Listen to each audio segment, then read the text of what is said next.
The following production is brought to you by the Talkin' Buds Leaf Show.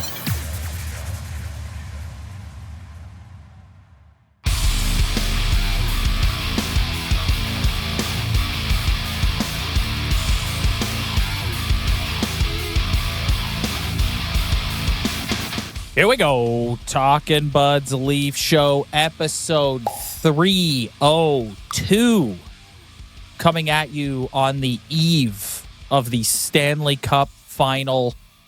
Ryan, are you somebody who is upset at the amount of time they take between the end of the conference final to the start of the Stanley Cup Final? There's a lot of people who have strong opinions about this. I'm kind of of two minds on it. Like, I don't mind stopping and building the hype for it a little bit. I think that makes sense. But on the other hand, it's June 3rd, and we haven't even started the Stanley Cup Final. The season's way too fucking long. Yeah, the problem isn't the time between the third round and the fourth round. The problem is that somehow the end of this season is scheduled to end near Canada Day. Like, that's the problem. Yes. Like, this whole thing just needs to be completely tightened up without adding more games or more teams or more back-to-backs. Like, well, that's the only solution is all of a sudden we're going to have an 84-game season. Yep, they're going to shave off 2 preseason games, and we're going to have an 84 games. That is ridiculous. Yeah, that is a lot. So it's a lot of hockey. Yeah, I don't mind the teams. Like, these are the two best teams right now, and if they can get healthy and we can see the best version of this Stanley Cup Final that we can see, then I don't really care.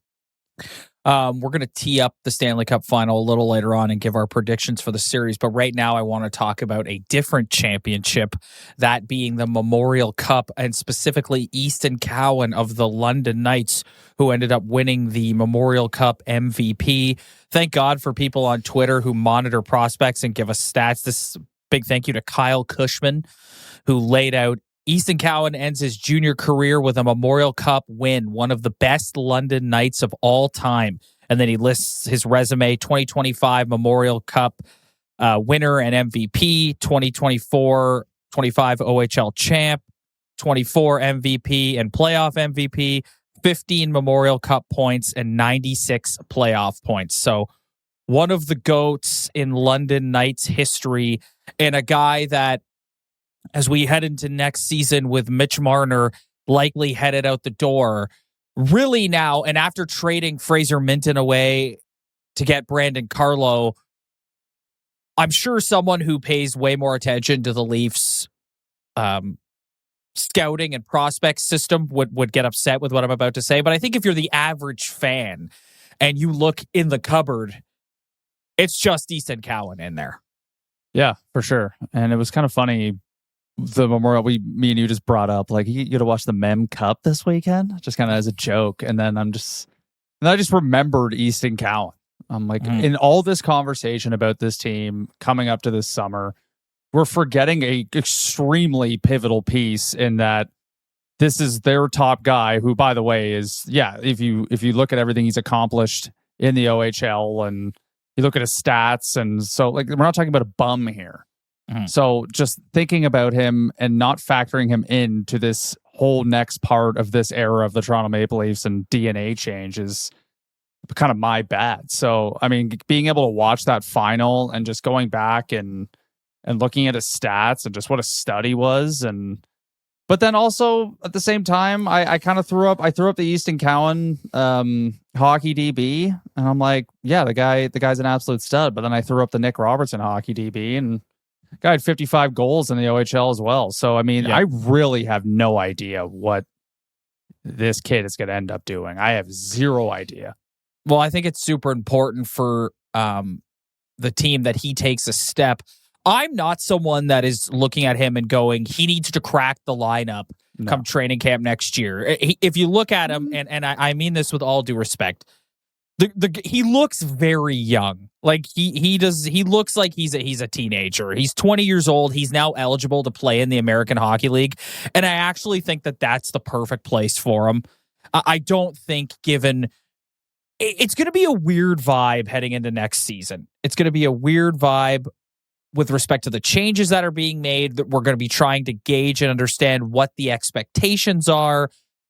just new faces coming in, people coming out. I just don't know if it's the best environment for a young guy like him to start his career in. And so starting with the Marlies, to me, is the perfect place for him. Yeah, I don't know what the right answer is. I really don't. I mean, at least he is listed as 6 foot. I mean, there actually is a massive difference between 5'9" and 6 foot. Oh, yeah. As someone who's 5'10". Those 3 inches really matter. Yep. So I mean, at least he's not in the 5'9", 5'8" area. But yeah, I don't know what he's going to fall into the category of a guy who is going to be in that spot where he can't play on a 4th line, but he's not ready to play in a top 6. Exactly. You brought up Nick Robertson, and I think that's the perfect comparison, because I think part of the issue here with Nick Robertson is the way the team's been built. He's never had an opportunity to get a real look in the top 6, so he's been playing in these bottom 6 roles, and that's just not the type of player he is. So it's just never quite been a fit, and you got to take your time with Easton Cowan and make sure that when he is ready to be here, he's being put in the right position. Learn from Nick Robertson. Yeah, but I mean, I don't think this team is they're not in the era of let's be overly cautious with guys anymore. That usually happens when you're at the beginning of your era of success, where it's like you want to be cautious with everything. But I think there's a lot of pressure for them to kind of turn it over in an effective way. And if he shows up and he looks like a stud, then I don't know. I'm not ruling anything out. He's been to 2 camps now, and I think both times it's been okay. Like, his second camp was definitely better than his first, but they sent him back to junior again. Like, they'd seen enough of him and said, I think you need to go back to junior again. Well, because it doesn't cost you anything either. It's yes. Just, yeah. Like, let's not mess around here. Let him go dummy junior and win the MVP, and that's all great for his confidence, and he can get bigger and stronger for another year. And we're sending him to the most legendary program in the whole OHL. So I just don't know what the expectations are for him. Because I really think Nick Robertson is a perfect comparison for him, because I mean, Nick Robertson didn't necessarily achieve the level of success that Easton Cowan achieved in his junior career. But you look at Nick Robertson last year, like, he played 69 games and he had 15 goals and 22 points. So like, he did get an opportunity and he didn't take advantage of it, but he did get 15 goals, and you could think about it like maybe if he played more and had more of an opportunity, he could eclipse that 20 goal, 25 goal mark, which is very valuable in this league. So it's like, can Easton Cowan step in and actually be an offensive factor? Like, is that the most important thing, or does he need to show that he can handle some physicality and kind of play both sides of the ice? It's just like what his finished product is going to be is very interesting to me. I don't know what it's going to be. We're going to spend a lot of time today talking UFAs, but we've brought up Nick Robertson, who's an RFA. He's 1 RFA year left, and that's next season. Do you see a scenario where Treliving works out a deal with Nick Robertson, or do you see them facilitating a trade, especially after what happened last offseason where his camp came out and said they'd like to be traded? I thought Berube gave him the fairest shake he could. Way more, like, if you're the Nick Robertson camp, you can't be upset with the way Craig Berube treated you. I can understand being miffed about Sheldon Keefe, but Berube had that guy in the lineup most nights during the regular season. No, I think it's time for Nick Robertson to go play for Seattle. I don't see the benefit of him staying for him and for the team. I just don't think. That's not the guy you want going forward. But just let him go. I think if he gets an opportunity somewhere else on a team that isn't going to make the playoffs, he could have his ability to score 20 goals and shine more. I just think with the whole new era DNA change, it's just not going to fit. So I think Nick Robertson. But I don't know. We'll see. I mean, the guy does have some skills. Like, he does show the odd scoring ability, touch. He's got a great shot. So I don't know, but I think it's over. I think he would be better off going somewhere else. Speaking of Seattle, Lane Lambert named head coach of the Seattle Kraken, Leafs associate coach, a guy who I thought, from all accounts, was a positive sort of presence on the Leaf bench this year. Did a great job. I thought he did a great job with the penalty kill and on the defensive side of the puck. And that's a guy that I think Berube's going to have to look to replace. And I thought just, again, we don't know, but just from observing, he seemed like a good yin to Berube's yang. Berube's very stoic and serious and whatever, whereas like Lane Lambert's up on the bench. He's yelling, he's screaming, he's directing traffic. This was a pro Lane Lambert podcast. Sad to see him go. I love, is there a better gig than being like an NHL assistant coach? Yeah, yes. Like, I don't know what the good cop. Yeah, like I don't know what the dynamic is. Maybe if you're working for, I don't know, I'm sure there's a coach that doesn't treat his assistants like other coaches, but it's funny when the guy gets canned from a job and then you don't really know where he goes, and then you're watching the Leafs play a team one night and the camera pans over to the bench and you're like, oh, there's Jeff Blashill. There's Steve Spott. Yeah, like there's just so many guys who just get let go and then they go be an assistant again and then they get another opportunity. And so, I mean, it's hard to gauge how much an assistant coach actually provides for a team. So yes. He just, from all accounts, from everything from the outside, it just looked like he was a guy who was just a kind of a beauty, good salad, good vibes around Lane Lambert. Great salad. I know the island didn't go well for him, but I hope he does better in Seattle. All right, I want to talk a little today about UFAs, and I want to get something off my chest here off the top. Okay, I want you to be Sam Bennett, and I want you to tell me.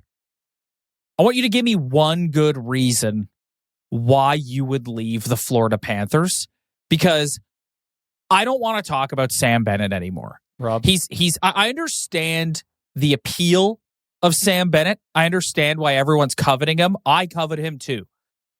But the idea, why in God's name would you leave the Florida Panthers? Why?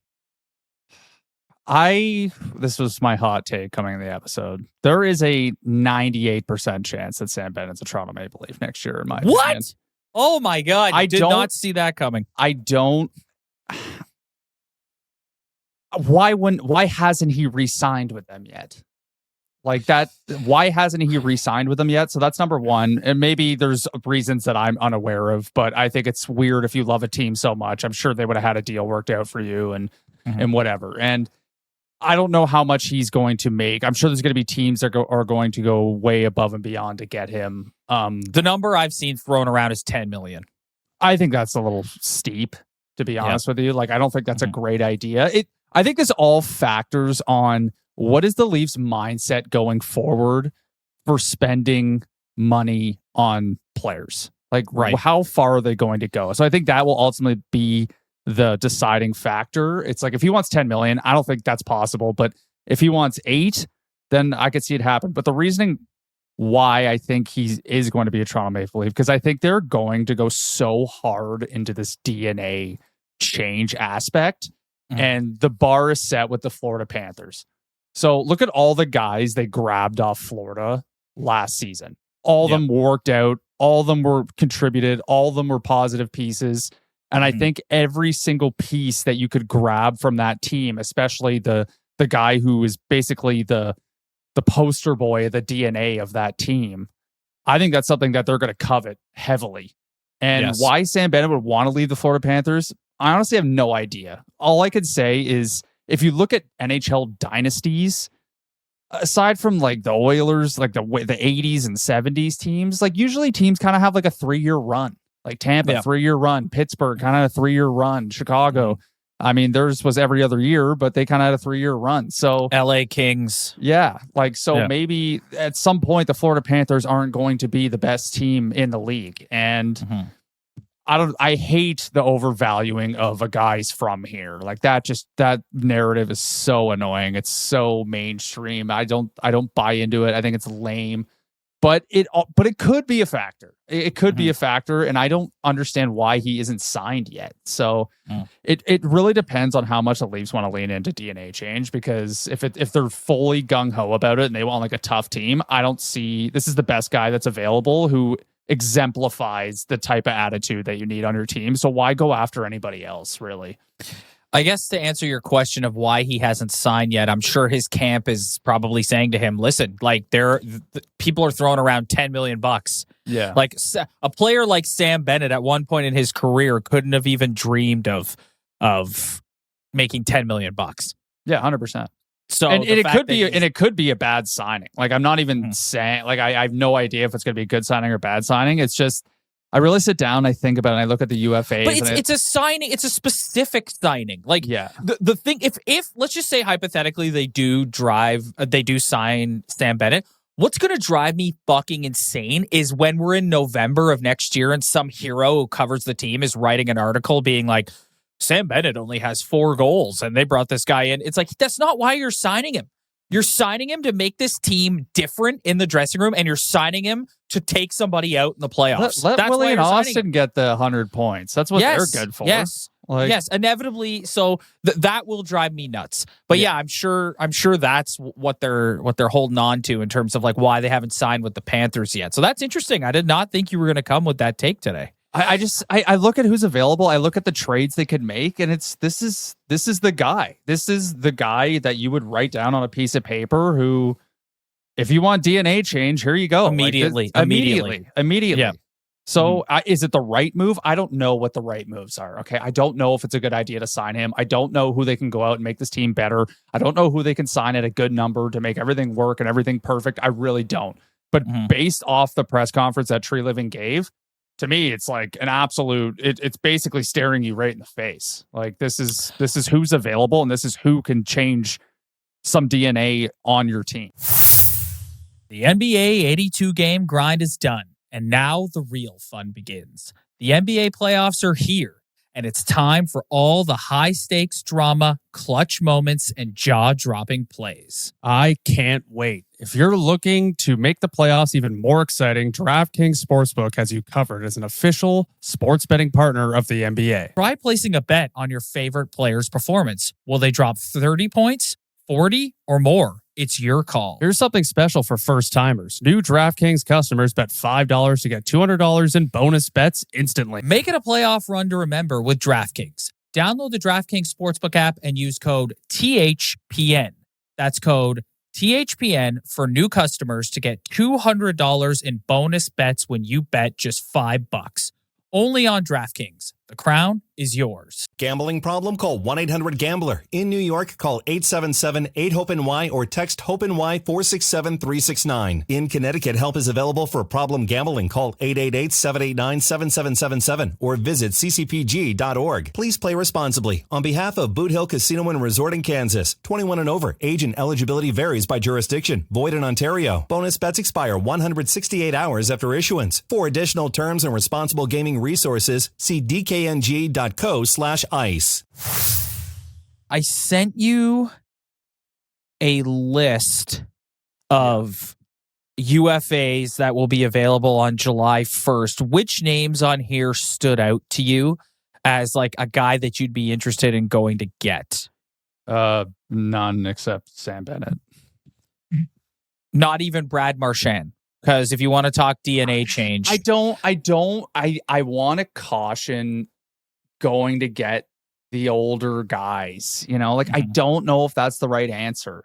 I don't know if the right answer is what if but he's because different. He's not Joe Thornton. Like he's not like he actually is still he played on the Four Nations and like, you know, like he's still a great player. Like I think him and Corey Perry kind of are the same in that sense where it's like you brought up DNA. Yeah. You brought up DNA. Like that's a guy you bring him into your room and he immediately changes the DNA of your team. Immediately.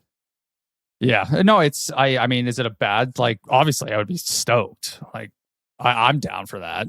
And I don't think he's going to be commanding a massive number, but who knows? But I'd be down for that. You brought up ex-Florida Panthers, Big Papa Pump Aaron Ekblad also on this list. Yeah, I don't see that's not happening. No. That's not happening. So out of all these names, you don't like a Nick Ehlers. Nick Ehlers Brock, is a Brock Band-Aid. Besser. Would have to get our buddy Dave Bassel on here to talk more about Nick Ehlers. But he, to me, every single time I'm listening to any sort of media covering any other team, Nick Ehlers is always banged up with something. Yeah. Even though he is a great player. And then it's like, I don't want like, and then there's like the Patrick Kane, and then Jonathan Toews is skating again. I think that's a mistake. I think like I think Kane is a mistake. I don't necessarily agree on Toews. Now, what he has in the tank is a different story, especially after having been out of the game for a couple of years. He's your fourth line center. But again, but we're talking about if the goal is to change DNA. Here's a guy that at one point in the heyday of his career was considered the greatest captain in the game. Yeah, he was so maybe excluding Sid. Sid. Yeah, nose runs. He was my favorite hockey player in the NHL. So, he was so if you're talking about changing DNA, I would look at that. I'd also maybe look at a Matt Duchene. Like we're talking about centers. Yeah, absolutely not. No, Matt Duchene. No, absolutely not. 0% chance. The problem with Toews, it's not the same guy though. This guy, he's going to be fighting for his hockey life. Yeah. He's going to be in his own battle if he's like, he might show up and not be able to play. Mm-hmm. Like, so I don't want to like rest. I think you really have to be careful with these like veteran guys in their mid 30s, like kind of resigning John Tavares, even though Tavares is still contributing at a high level, but just, I don't think in the regular season, yeah, replacing guys in the lineup for DNA change with dudes who are in their mid 30s. I don't think that does it. I don't like Sam Bennett is getting close to 30, so he's not exactly in his early 20s either, but at least he's still not 30. Yeah. All right. I mean, I don't know. I'm kind of in a place with them where I do think, and granted, a lot can change between, like, there's still a full season to play, but if you look at the list of UFAs for the summer of 2026, it's a lot more attractive than this 2025 list. So I'm kind of at a point where it's like they might need to do some patchwork and get through next season and see who they can bring in via trade and see who they can sign and get and just. I am mentally preparing myself going into next year that this is going to be a team that best case scenario. Now, if the goaltending is as good as it was last year or this year, whatever, I think that's a different story. But I'm mentally getting my head around this will be a team that I think best case finishes third in the Atlantic and is likely in the wild card mix in the East with Ottawa and Detroit and the Habs and all these other teams. That's kind of where my head is going for next season. Yeah. It's tough. It's a tough job. It's a really tough job ahead. There's not a lot of guys available. Do you go and blow your brains out on one guy? Do you try and find every single, maybe your pro scouting department can finally do their job and find guys who can just fill roles who will look back on at the end of the season and go, holy crap, what a move that was. Look at the way he filled out the bottom six and it's so different than the year before. There's approaches he can take, but I mean, I'm so fascinated to see what happens with this team. It is really, it's an interesting offseason. Yeah, it's been a long time since you've had a offseason that's this interesting. On that note, just quickly, I wanted to sprinkle in this take. I would be shocked, all caps shocked, if Mitch Marner does not sign with a team in the Western Conference. I do not get the sense that Mitch Marner wants to be in the East where he's going to see the Leafs multiple times in a season. I would be shocked if July 1st rolls around and he signs with Carolina even. Or I saw people throwing around the Panthers. That's insane. I could see a Vegas. I could see a Utah. Kiprios brought up Dallas the other day, which I think is actually a really good fit for Mitch Marner in Dallas. Because you're trying to think of teams that are still in that contention window, because theoretically he'd want to go there.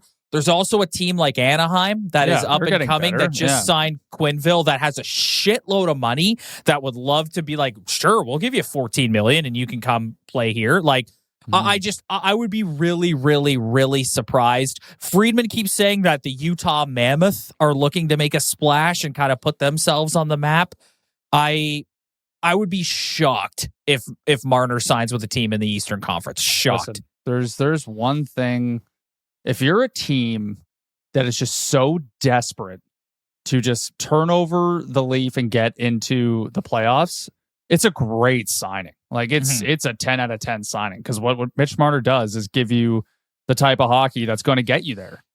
Like he is dominant in the regular season, and he goes on stretches where he's getting 3 points a night and he's contributing all over the ice. So any team that's looking to take that next jump and finally get in the playoffs, I think it's a 10 out of 10 signing for them. Okay, let's move in and discuss the Stanley Cup Final quickly before we get out of here for this week. As I said, we're on the eve of Game 1. We've said this already, but I just want to reiterate. I think this is fucking fantastic for the league. I think having these two teams get back here and having McDavid follow that same pattern as Gretzky when he had to go back and beat the Islanders, and Sid when he had to go back and beat the Red Wings, and now McDavid who's got to go back and beat the Panthers. I think that is so... It's actually fucked that the lineage of these guys is all sort of lining up that way. It's pretty cool. I think this is... When the Leafs get eliminated, I watch, but like I kind of like, am I sitting there intently watching? Well, no, I'll have it on. The third round stinks. Yes, the third round stinks. The third round always stinks. But this will be a Stanley Cup Final where I intend to sit and take in every minute of the action because I think this is just a fantastic matchup. And I think in sports, you look for these moments with the great athletes. Like you think about Tom Brady, you think about Tiger Woods. In our game, you think about, like I just said, Wayne and Sid. And I think this is right here for Connor McDavid to cement himself as one of the all-time greats and finally get his cup and see a Canadian team win the first time in your lifetime. Yeah, a Canadian team could potentially win the Stanley Cup. That's crazy. Mm-hmm. It is crazy. So give me your thoughts on this series. Give me your thoughts on this series. I could. Sorry, there's a lot of thoughts here. Okay, I can't stand the Edmonton Oilers fans. And just like, there's something about the Edmonton Oilers that I just don't like. And I think I mentioned it last time. It's the fact that they've just been stacked up with some of the best players that's ever played the game. And that just bothers me being a Leaf fan. It's not their fault, but it's just like, look what we've had to work with. Look what they've had to work with. And they went through some years of misery, but at the end of the day, I don't feel bad for you.